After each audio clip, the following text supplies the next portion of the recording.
Bonjour à tous, bienvenue sur Sensation. Je suis aujourd'hui avec Didier Roca. Vous êtes membre du bureau de la Fédération française des motards en colère de l'Essonne. Bonjour. Bonjour. Alors la fédération est présente dans toute la France. Quels sont ses objectifs au quotidien?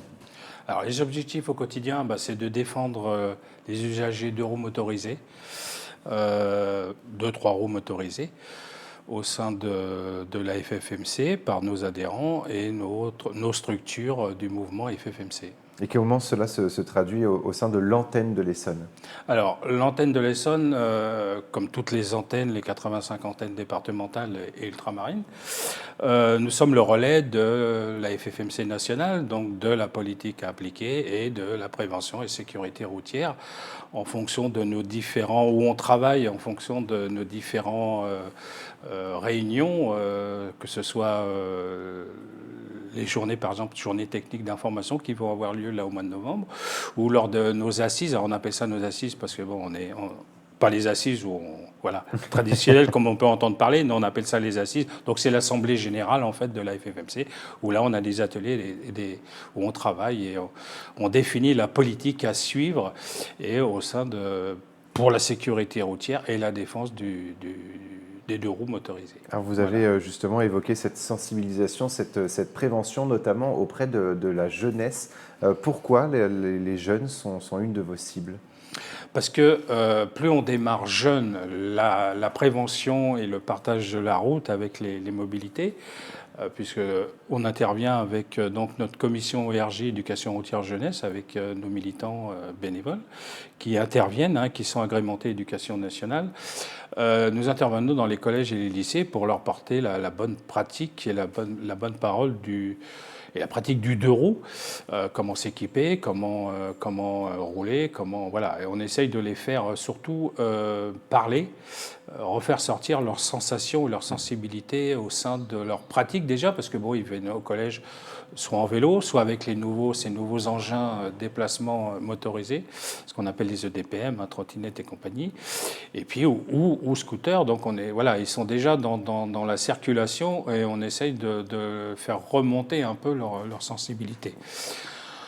Et ça fait partie du continuum éducatif, puisque ensuite, on a l'association formation des motards, donc stage de formation post-permis, où donc on est complètement dans le continuum éducatif, les jeunes, le partage de la route, et ensuite le passage ou la formation du permis pour des gens ou des motards qui ont besoin ou peut-être d'une piqûre de rappel ou voilà pour continuer à rouler avec passion. Alors en 2023, le sujet des contrôles techniques sur les deux roues a été remis sur la table. La FFMC est contre. Que souhaite le gouvernement et pourquoi est-ce que vous êtes contre cette décision? Alors ça c'est une bataille qui date depuis 2012.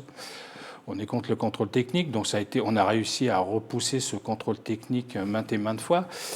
Alors on nous pose la question, oui, les automobilistes ont un contrôle technique, pourquoi pas les motards? Il faut savoir que le contrôle technique auto, quand il a été instauré dans les années 90, il y avait quand même 17% des véhicules qui étaient en cause lors des accidents.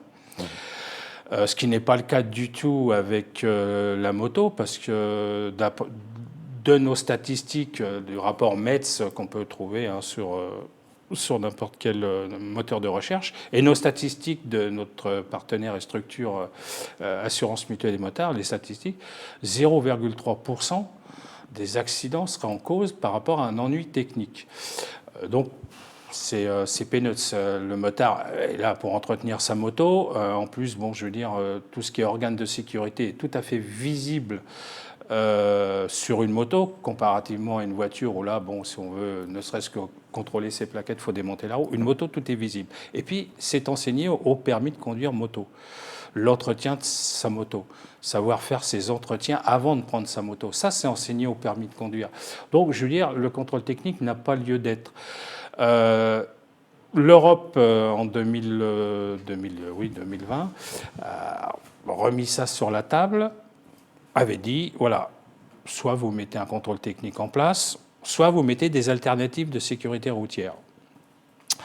comme d'autres pays, il y a d'autres pays qui ont choisi de mettre le contrôle technique en place, ou des alternatives, comme les pays nordiques ou l'Irlande. Et donc on a dit, bon, on va mettre des alternatives en place. Donc on a travaillé ensemble avec le gouvernement, l'ancien gouvernement, sur ces alternatives de sécurité routière. Bon, ça a tardé à être mis en place, sauf que, voilà, là-dessus est venu se greffer 3 associations qui sont complètement anti-deux roues, hein.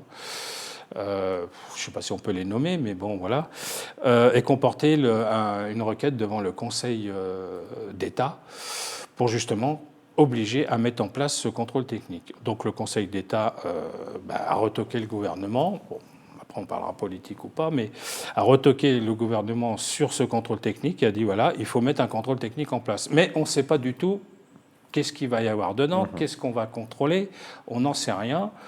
Aujourd'hui, personne n'est prêt. Les centres de contrôle, c'est un peu le caillou dans la chaussure parce que ça va être compliqué.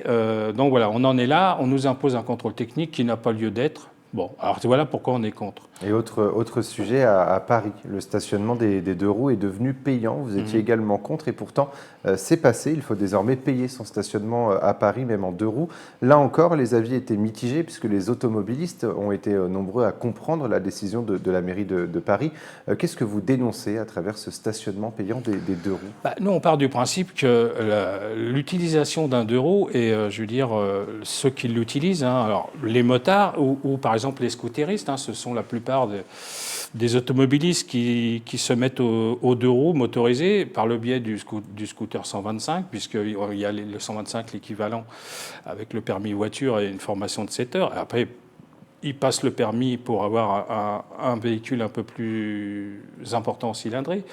Ils ne sont pas fous. Je veux dire, la circulation dans les grandes agglomérations, que ce soit Paris ou autre, hein, c'est infernal.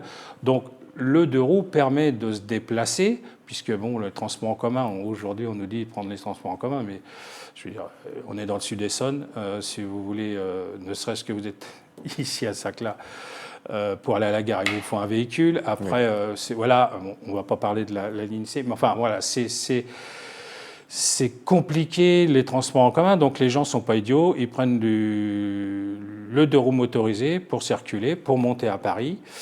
Donc c'est une plus-value au niveau mobilité, parce qu'il faut le savoir que si on prenait 10% des deux roues, ces utilisateurs de deux roues utilisaient leur voiture, Paris serait complètement congestionné. Donc ça, il faut le savoir. Donc il y a 100 000 d'euros tous les jours qui rentrent dans Paris. C'est une mobilité, c'est une plus-value. Donc on estime que le stationnement payant n'avait pas lieu d'être. Voilà.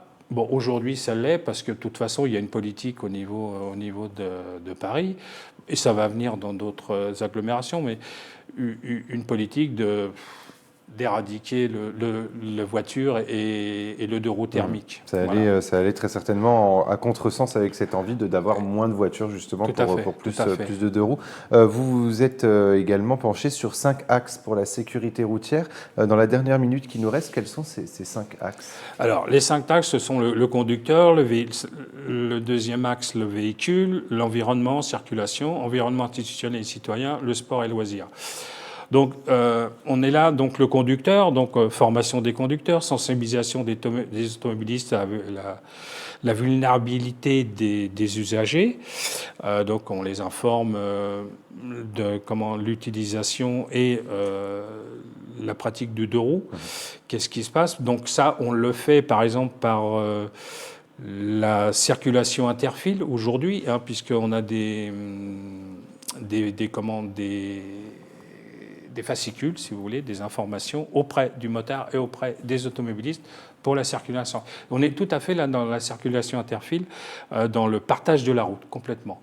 Donc ça se fait, et ça part dans cet axe de conducteur. Alors on pourra malheureusement pas revenir sur tous les axes. On a déjà évoqué ces actes. Merci beaucoup Didier Roca d'avoir été avec nous sur Sensation. Alors je rappelle également que vous vous penchez sur d'autres thématiques comme la mobilité et l'environnement ou encore l'infrastructure et les aménagements urbains. Donc on pourrait y revenir dans Il n'y a pas de souci, ça sera avec plaisir. Parfait, merci beaucoup d'avoir été avec nous sur Sensation. Pour plus d'informations, on peut se rendre sur le site ffmc91.fr et pour revoir ou réécouter cette émission, rendez-vous sur notre site et notre application Radio Sensation.